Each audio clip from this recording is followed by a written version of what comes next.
사도신경으로 신앙을 고백합니다. 나는 전능하신 아버지 하나님 천지의 창조주를 믿습니다. 나는 그의 유일하신 아들 우리 주 예수 그리스도를 믿습니다. 그는 성령으로 잉태되어 동정녀 마리아에게서 나시고 본디오 빌라도에게 고난을 받아 십자가에 못 박혀 죽으시고 장사된 지 사흘 만에 죽은 자 가운데서 다시 살아나셨으며 하늘에 오르시어 전능하신 아버지 하나님 우편에 앉아 계시다가 거기로부터 살아있는 자와 죽은 자를 심판하러 오십니다. 나는 성령을 믿으며 거룩한 공교회와 성도의 교제와 죄를 용서받는 것과 몸의 부활과 영생을 믿습니다. 아멘. 435장 찬송합니다.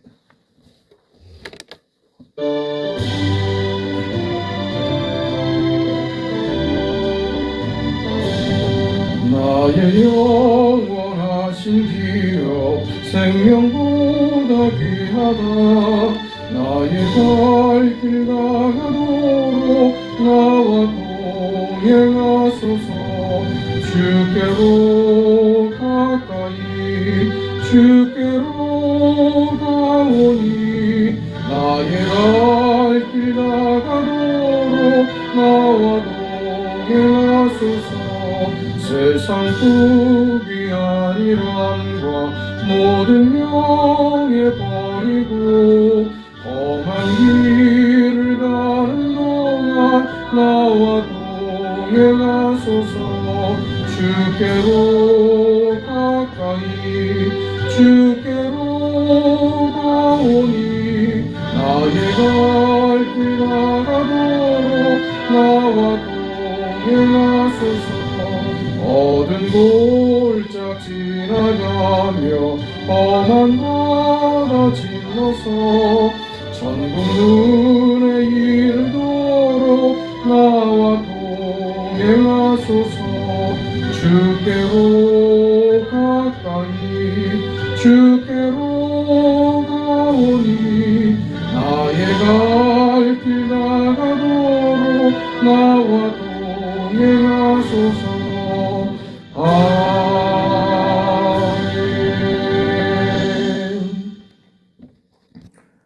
하나님의 말씀 빌립보서 3장입니다. 17절부터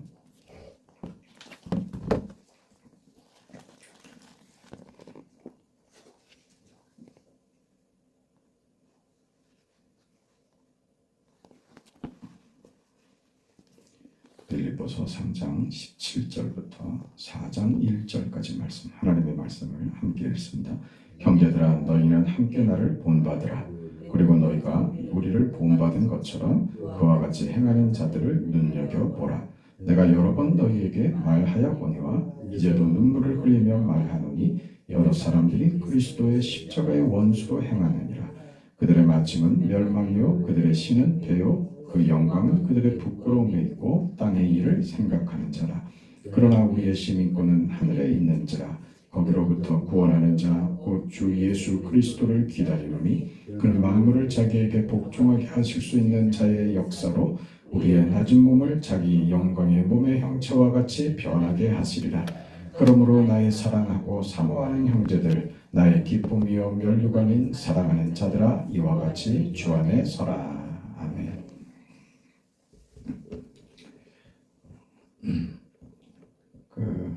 오늘 본문은 빌립보 교회가 가지고 있었던 어떤 심각한 문제에 대해서 지금 다루고 있습니다. 이 문제를 다루면서 바울은 먼저 자신을 본받으라 이렇게 요청하죠. 자신을 본받으라 하는 것은 우리가 아무리 신앙이 좋아도 그런 말을 하는 것이 괜찮은 건가 하는 생각이 들 수가 있죠. 그리스도를 본받으라 하는 것이 마땅한데 어떻게 나를 본받아라 할 수 있겠는가? 바울이 대단한 사람이었기 때문에 그럴 수 있다라고 생각할 수도 있지만, 바울이 지금 나를 본받으라 라고 하는 말은 우리가 일반적으로 생각하는 본받으라는 의미가 오늘 본문에서는 좀 다른 의미에서 쓰이고 있는 겁니다. 나를 본받으라고 하는 것은 오늘 본문에 있는 내용과 연결시켜서 봐야 됩니다. 그러니까 나를 본받으라고 하는 것은 교회 안에 있었던 어떤 부정적인 것들에 대해서 그렇게 살면 안 되고 내가 사는 방식을 너희가 보지 않았느냐? 나의 삶을 너희도 본받아야 된다. 어떤 절대적 가치나 그 기준 때문에 그런 게 아니라 그의 수준을 본받으라고 하는 게 아니라 삶의 태도에 대한 부분입니다. 교회 안에 있었던 그 심각한 문제가 뭐냐 하면 그 19절부터 보면 내가 여러 번 너에게 말하였거니와 이제도 눈물을 흘리며 말하노니 굉장히 심각한 문제였던 겁니다. 어떤 문제가 있었냐? 여러 사람들이 그리스도의 십자가의 원수로 행하느니라. 그들의 마침은 멸망이요 그들의 신은 배요 그 영광은 그들의 부끄러움에 있고 땅의 일을 생각하는지라. 지금 빌립보 교회 안에 있는 문제임은 분명합니다. 그 문제가 지금 오늘 성경에 있는 표현 그대로 말하자면 그리스도의 십자가의 원수로 행하고 있다고 하는 것이죠. 그들은 지금 교회 안에 있으면서 그들 자신이 믿음으로 산다고 하면서 실제는 그리스도께서 가신 길과 다른 길을 가고 있다. 저들이 잘못하고 있는 줄도 모른다. 저들이 잘못하고 있는 저들의 잘못된 삶이 무언가? 그게 그들의 마침은 멸망이요 그들의 신은 배요 그 영광은 그들의 부끄러움에 있고 땅의 일을 생각하는 것이다. 저들의 신이 배다 하는 말은 그 사람 신체의 배를 말하는 겁니다. 배가 저들의 신이 되어버렸다. 그 배가 상징하는 건 뭡니까? 먹는 겁니다. 많이 먹는 것, 탐욕, 어떤 쾌락에 빠지는 것, 탐닉하는 것 그런 뜻입니다. 이것이 지금 무엇을 상징하는 표현으로 쓰였는가 하면 당시 초대교회 안에 심각한 두 가지 문제는 율법주의와 영지주의였죠. 율법주의는 신앙의 본질을 옳은가 그른가 거기다가 두는 것입니다. 오른편에 속하려면 그 율법을 지켜야 하는 것이고 지키지 않으면 옳지 않다 이렇게 분리시켰죠. 아주 율법 뒤에 살짝 숨는 거였습니다. 예수께서 우리에게 베푸신 은혜와 용서가 아니라 율법에 근거한 옳으냐 그르냐 여기가 전부인 율법주의였던 것이죠. 초대교회에 있었던 이 율법주의뿐만 아니라 또 율법주의와 또 저쪽 반대편에 영지주의라고 하는 것이 있었습니다. 이 영지주의라고 하는 것은 당시의 세상을 지배하던 세상의 어떤 지배 논리였습니다. 당시는 이 헬라 철학들이 굉장히 성행하던 시대였기 때문에 헬라 문화의 영향을 받았던 것이죠. 그 헬라 문화의 영향을 받아 당시 기독교가 그 성행하고 교회들이 생기고 하면서 헬라 철학의 영향을 받고 있는 사람들이 교회 안에 들어와서 기독교 신앙과 헬라 철학을 적절히 섞어놨던 것입니다. 이게 어느 시대나 있는 겁니다. 오늘 우리 한국 교회는 그런 게 없을까요? 있죠. 우리는 유교적 도덕주의의 관념이 우리 뼛속 깊이 그런 게 있습니다. 선한 것이 최고의 가치가 되는 것이죠. 옳은 것이 최고의 가치가 되는 것.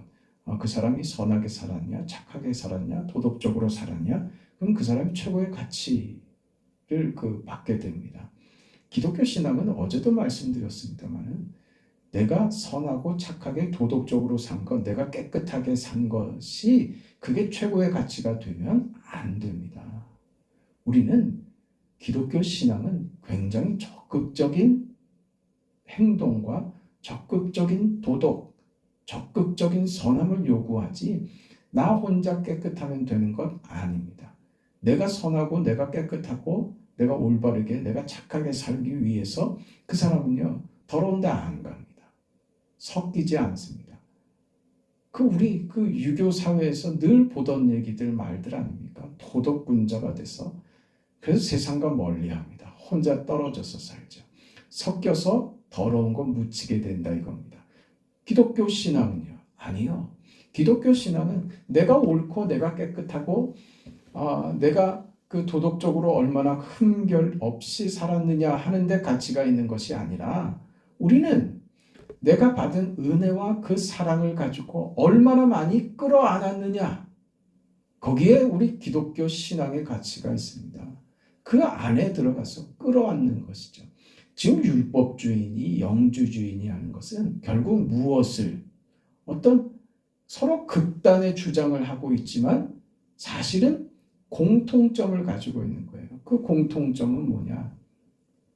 영주주의는 그 이원론이라고도 하잖아요. 영주주의는 하나님의 은혜, 예수 그리스도의 은혜로 우리가 구원받았습니다 하는 복음의 가르침을 저들이 영지주의로 흡수를 해서 이원론으로 구별시켜 놓은 겁니다. 다시 말해서 은혜로 구원받는 이 일은 우리의 영에 관계된 것이지 육체의 삶의 현실의 삶과는 전혀 상관없는 문제다. 우리는 은혜로 구원을 받았으니 이 땅에서 이미 구원받은 자들이기 때문에 이 땅에서의 우리가 육체로 사는 이 땅에서의 삶은 하등 관계가 없고 그래서 아무렇게나 막 살아도 된다. 이렇게 된 겁니다. 보세요. 율법주의자들은 법을 붙들고 옳고 그름을 나누어서 법으로 자신의 의를 만들자고 하는 것이고 영지주의는 법을 버려버리고 아무렇게나 막 살아도 된다. 이쪽으로 가버린 것입니다. 무슨 짓을 해도 괜찮은 자들이 된 거죠. 한쪽은 율법주의가 됐고 영주주의는 말하자면 반율법주의자가 된 것입니다. 둘은 결국 하나는 법으로 하나는 이상이나 무슨 진심이니 그 어떤 그 도덕이니 하는 것 무슨 그 마음이니 하는 것으로 육체가 살아내야 할 현실의 삶을 거부하는 것이죠. 그래서 이 말을 하는 겁니다. 개인 스스로가 얼마나 깨끗하게 살았느냐 하는 것이 기독교 신앙의 가치가 아니고 육체로 살아내야 하는 그 책임 말입니다. 이 현실 속에서 육체로 사는 사실, 그 현실, 그걸 회피하면 안 된다. 이 영지주의나 율법주의의 문제는 뭐였냐? 그걸 회피했죠. 도망가 버렸습니다. 왜요? 그 인간의 죄된 본성이기 때문에 그렇습니다. 우리는 안 했으면 좋겠죠. 편하게 쉬었으면 좋겠죠. 편안하고 싶습니다. 신경 쓰고 싶지 않고 가만히 있어도 편하게 살 수 있었으면 좋겠죠. 아무 걱정도 근심도 없이 살았으면 좋겠죠. 정치하는 사람들이 그렇게 좀 만들어줬으면 바랄 게 없겠죠. 나라의 내일이니 뭐 그런 거는 전혀 내가 관심 없습니다. 나 혼자 편하고 나 혼자 바르면 되지. 뭐 그 다음 문제는 그 다음에 또 알아서 하겠지. 이렇게 무책임해진단 말입니다. 이게 지금 교회 안에 들어온 겁니다. 성경은 그 우리에게 믿음을 주셔서 믿음으로 사는 삶에 굉장히 중요한 원리를 이렇게 권면합니다. 로마서 12장 1절에 이런 말씀이 있죠. 그러므로 형제들아 내가 하나님의 모든 자비하심으로 너희를 권하노니 너희 몸을 하나님이 기뻐하시는 거룩한 산 제물로 드리라. 이는 너희가 드릴 영적 예배니라. 몸을 드리라. 몸을 요구하고 있단 말입니다. 이것이 하나님께 드릴 우리의 제물이랍니다. 산 제물로 드리라 이거죠. 이건 제단 위에 그 몸을 각을 떠서 그 바치는 행위로서가 아니라 산 제물이라는 것은 산이라는 것은 살아있는 이란 뜻이에요. 그러니까 살아있는 제물이 되라. 무슨 말이에요? 육체로 사는 삶을 통해서 너희 삶으로 하나님께 제사가 되는 그런 행위가 있어야 된다 그 말입니다. 그러니까 우리의 삶은 하나님께 드리는 예배가 돼야 된다. 그 표현입니다. 우리가 하나님께 지정된 장소에서 지정된 시간에 하나님께 공적으로 드리는 이 공적인 예배가 굉장히 중요합니다. 어떤 의미에서? 우리의 개인적인 삶으로 드리는 개인의 삶의 예배를 이 공적인 예배에서 확인하는 겁니다. 이 공적인 예배로 개인의 삶의 예배로 연결시키는 것입니다. 이걸 또 무시하는 사람들이 있어요. 나 혼자 예배한다고. 그러니까 보이는 그 형체 유형 교회들을 무시하죠. 필요 없다 이겁니다. 나 혼자 예배 생활할 수 있다고. 여러 차례 말씀드렸죠. 그건 지독한 교만입니다. 악함입니다. 하나님 앞에서 우리가 교회는 예수 그리스도의 핏값으로 세우신 그리스도께서 세우신 기관입니다. 하나님께서 오늘 우리의 삶의 교회로 너희의 신앙을 붙들고 유지하고 교회 안에서 내가 받을 영광이 있다. 너희는 교회를 통해서 너희 개인의 삶으로 연결시켜야 한다. 하나님이 그렇게 만드셨는데 난 그건 필요 없습니다. 이건 무슨 짓이에요? 나는 그거 필요 없다고 생각합니다. 조직교회를 예수께서 만드셨는데 하나님이 만드셨는데 이게 필요 없다고요. 우리는 그런 짓까지도 한다고요. 그런 생각까지도 하면서 어떤 죄책감도 느끼지 않습니다. 그럼 왜 그렇게 합니까? 왜 그렇게 해요? 왜 교회를 무시합니까? 자기 편을 하고 그러죠. 헌금하겠어요? 헌금 생활을 하겠습니까? 안 하죠. 가정에서 가정 예배 드린다고. 그래서 어떻게 합니까? 이 전부 다 보세요. 우리 신앙을 개인화시켜서 나 혼자 바르고 내가 진심을 가지고 있고 내가 믿음을 가지고 있으면 어째도 상관없다. 지금 설명한 내용과 어디 굉장히 닮아 있지 않습니까? 영지주의하고 똑 닮아 있지 않습니까? 이게 이 초대교회 시절에서만 교회 안의 문제가 아니었단 말입니다. 지금도 여전히 맹위를 떨치고 있는 거예요. 왜? 인간의 죄된 본성에서 나온 생각들이기 때문에 그렇습니다. 우리는 내가 편할 수 있으면 무슨 짓이든 합니다. 그게 죄된 본성이라는 것을 놓치면 안 되죠. 그러니 교회 안에서 신앙을 확인받고 교회 안에 이렇게 우리 신앙을 무엇이라고 우리 빌립보서 보면서 계속 무슨 말씀 드렸습니까? 붙잡혔다니까요. 붙잡혀 있는 삶이에요. 갇혀진 것 같은 인생이란 말입니다. 그런데 그게 어디에? 예수에 붙잡히며 은혜 안에 갇혀 있기에 우리 삶은 그게 무슨 포로된 인생이 답답함이나 무슨 억압으로가 아니라 이 안에서 하나님이 주시는 자유라는 게 이런 것이구나. 법이 없는 게 자유가 아니라 하나님의 은혜 안에 있는 것이 자유구나. 이걸 발견하는 것이죠. 지금 바울은 그 얘기를 하는 겁니다. 너희 몸을, 너희 존재를, 너의 삶을, 너희들의 현실을 하나님께 바쳐라. 법이니 이념이니 이상이니 하는 진심이니 하는 것을 넘어서서 실제로 살아야 하는 책임 있는 행위, 책임 있는 실천, 순종하는 것을 외면하지 말아라. 지금 이 얘기를 하는 것이죠. 그래서 무슨 말을 하는 거라고요? 나를 본받아라 이렇게 얘기하는 거예요. 그가 가진 어떤 완벽함과 그의 수준을 말을 하는 것이 아니라 내가 너희들이 보는 것처럼 내가 나의 몸으로 살아내야 할 나의 현실과 나의 책임과 나의 삶을 내가 외면하지 않은 것을 너희가 알고 있지 않느냐. 내가 지금 감옥에 갇혀 있는 건 말입니다. 이런 것, 몸으로 살아내는 것입니다. 이거는 옳고 그름이나 어떤 이상이나 진정성에 관한 문제가 아닙니다. 실제로 살아내고 있는가 하는 문제라는 것입니다. 이 부분에 있어서 바울은 자신 있게 자신을 본으로 제시하고 있는 것이죠. 나와 같이 되기를 원한다 말이죠. 육체로 이 삶을 살아내고 있다. 이 책임을 다하고 있다. 이 삶이죠. 오늘 우리 무슨 얘기를 하면 더 좋습니까? 여러분 책임질 거 없습니다. 하나님이 다 책임지시고 여러분 편하게 하실 겁니다. 여러분이 하나님께 기도만 하시면 영혼이 잘된 같이 범사가 형통하게 하실 겁니다. 세상에 그런 성경이 어디 있어요? 그 내용은 전혀 그런 의도가 아닙니다.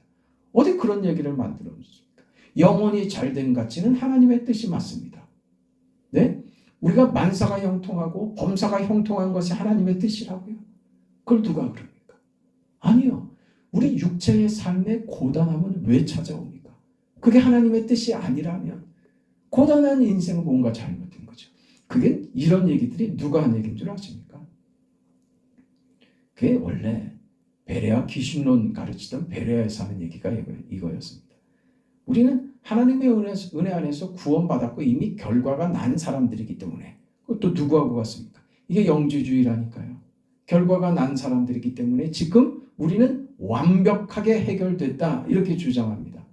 그런데 완벽하게 슬픔도 없고 좌절도 없고 실패도 없고 어떤 어려움도 없는 완벽한 인생으로 구원을 받았는데, 근데 왜 아프고 왜 병들고 실패도 하고 무슨 괴로운 일도 생기고, 그러면 그건 무슨 일이에요?